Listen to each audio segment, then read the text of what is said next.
Hola, es para mí un honor presentar este caso para Aorta Hub sobre una mujer joven con embolias digitales, una sorpresa en el ecocardiograma transesofágico. Soy la doctora María Celeste Carrero y estoy presentando este caso desde el Instituto Cardiovascular San Isidro del Sanatorio Las Lomas, ubicado en Buenos Aires, Argentina. Vamos a hablar sobre el caso de una mujer de 37 años que no refería antecedentes patológicos relevantes, más allá de ser hipertensa, diagnosticada hace 3 años, venía con un buen control de la presión arterial bajo tratamiento con losartán, 50 miligramos día, y era ex tabaquista, había dejado el hábito tabáquico hacía 5 años, siendo una tabaquista leve. La paciente era nulípara, no presentaba antecedentes ginecológicos relevantes y refería en las últimas semanas una astenia que había ido aumentando en los últimos días. Consultó a la guardia a las 8 de la mañana refiriendo esta astenia, además un dolor precordial atípico, tipo puntual, subintrante, de 2 horas de duración que se había extendido entre las 9 y las 11 de la noche anterior. Negaba otros síntomas, refería que el dolor era tipo puntada, que se dio espontáneamente y que no se irradiaba, y que había cedido y al momento de la consulta se encontraba asintomática. También al interrogatorio inducido, buscando otros síntomas o hallazgos, refería que había tenido en los dedos del pie ciertos cambios en la coloración de las uñas que le preocupaba y le había ido apareciendo en diferentes dedos. Al examen físico se encontraba normotensa, saturaba normalmente, con una frecuencia cardíaca de 70 latidos por minuto, y estos hallazgos que ella refería en las uñas del pie eran los que se ven en la foto, que se interpretaron como hemorragias subunguales en astilla, que lo tenía en 4 dedos del pie. La paciente tenía pulsos simétricos irregulares. Al examen físico las extremidades se encontraban calientes, sin cambios ni en la temperatura ni en la coloración. Y en el laboratorio presentaba el hallazgo de una hiperglucemia, de la cual no se tenía antecedente, con una hemoglobina glicosilada francamente elevada, función renal normal, enzimas cardíacas negativas, ya con una ventana considerable de más de casi 12 horas, y sin leucocitosis. Al electrocardiograma que se realizó en guardia, si bien la paciente ya estaba asintomática, el electrocardiograma era normal y la radiografía de tórax tampoco presentaba hallazgos relevantes. En ese momento, dado la interpretación de debut diabético por una hiperglucemia considerable con hemoglobina glicosilada elevada, se decide internar a la paciente para evaluación y tratamiento. El dolor torácico no volvió a repetirse, las enzimas fueron negativas, se volvieron a repetir y también fueron negativas y el electro no cambió. Y se interpretó este cuadro de las astillas subunguales como una probable embolia periférica que se decidió estudiar en el contexto del debut diabético. Se solicitó primero un ecocardiograma transtorácico que no mostró hallazgos patológicos y se decidió progresar a un ecocardiograma transesofágico para el estudio de este hallazgo, a ver si se encontraba alguna fuente cardioembólica. Al momento de realizar el ecocardiograma transesofágico, la válvula aórtica y la válvula mitral eran normales, con apertura y cierre conservados, no se observaron masas móviles adheridas a ninguna de las válvulas.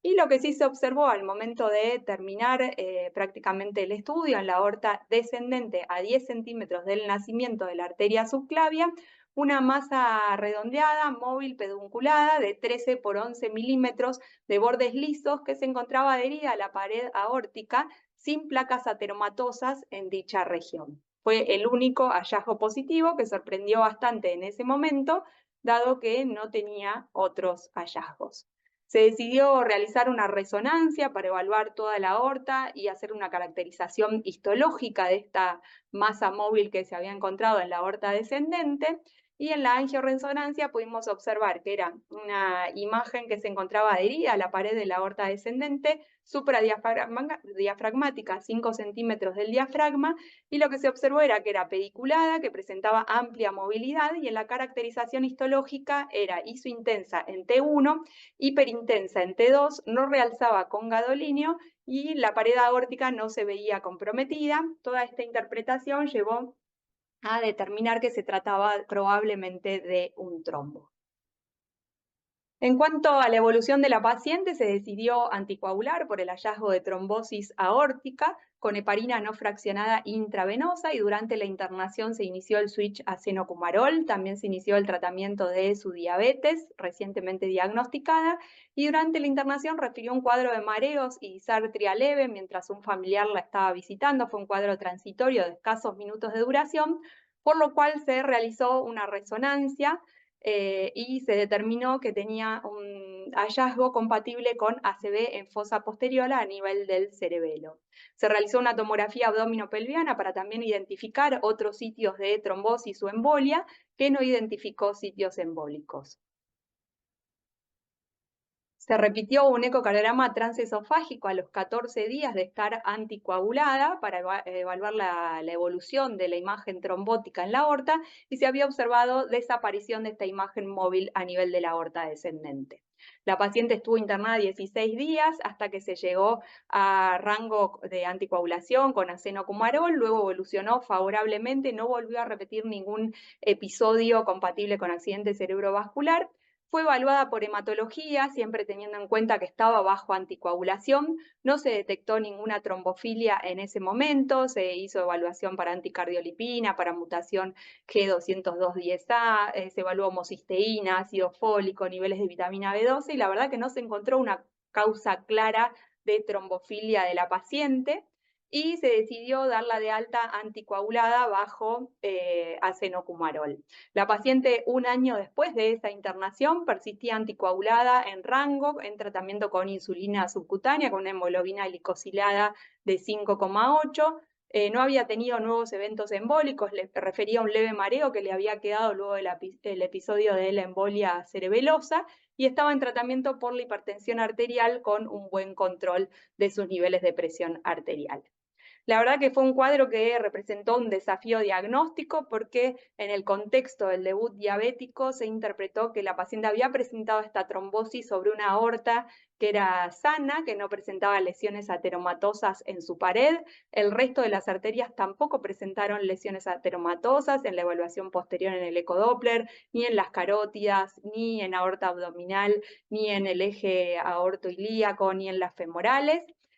Y se interpretó que probablemente este cuadro de trombosis había sido o había tenido lugar en el curso de una trombofilia generada por el debut diabético. Realizamos una búsqueda bibliográfica exhaustiva que ahora les vamos a mostrar a ver si había casos similares reportados en la literatura en una paciente que no tuviera otra causa u otra trombofilia descrita hasta ese momento. Otro gran interrogante era cuánto tiempo tenerla anticoagulada la paciente, teniendo en cuenta que ahora su diabetes estaba controlada y no había vuelto a repetir eventos embólicos, pero que por otro lado se trataba de una paciente joven que había tolerado bien el anticoagulante y que había tenido un cuadro lo suficientemente importante como para justificar su anticoagulación al menos durante un año. También es raro el cuadro de las astillas subunguiales porque no es algo típico de ver en embolias periféricas, es más típico por ahí de endocarditis, pero esta paciente no tenía una endocarditis infecciosa ni otro cuadro que justificara eso y se interpretó quizás que todo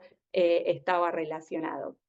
En una tomografía que se realizó durante el seguimiento de la paciente, podemos ver que la aorta persistía sin trombo, se realizó sin y con contraste, y podemos ver que la paciente no presentaba calcificación parietal luego en el sitio que había presentado la trombosis, que se ha reportado en algunas series de casos, como veremos a continuación, pacientes con calcificación a nivel de la pared aórtica en el sitio de trombosis. Por otra parte,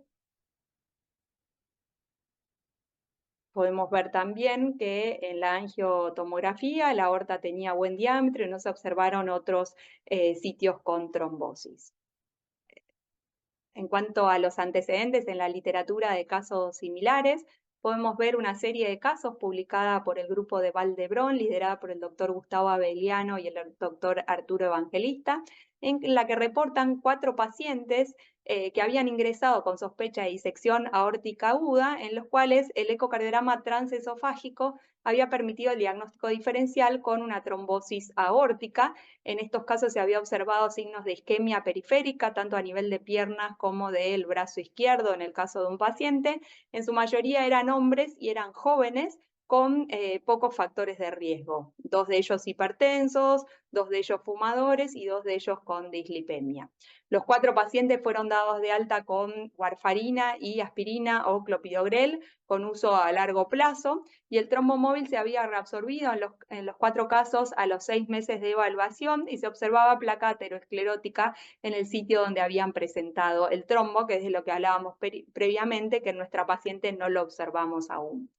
Después tenemos otra serie de casos, este es de la doctora Cañadas, también procedente de España, donde realizan un metaanálisis de diferentes casos de trombosis aórtica, donde podemos ver que la mayoría son en pacientes jóvenes, muchos de ellos hipertensos o tabaquistas. Se observaron antecedentes de trombosis aórtica con isquemia periférica, por ejemplo, en miembros inferiores, y puede verse que en algunos casos se trata de zonas con aterosclerosis y zonas con placas ateromatosas, y en otros pacientes no se describe o tenían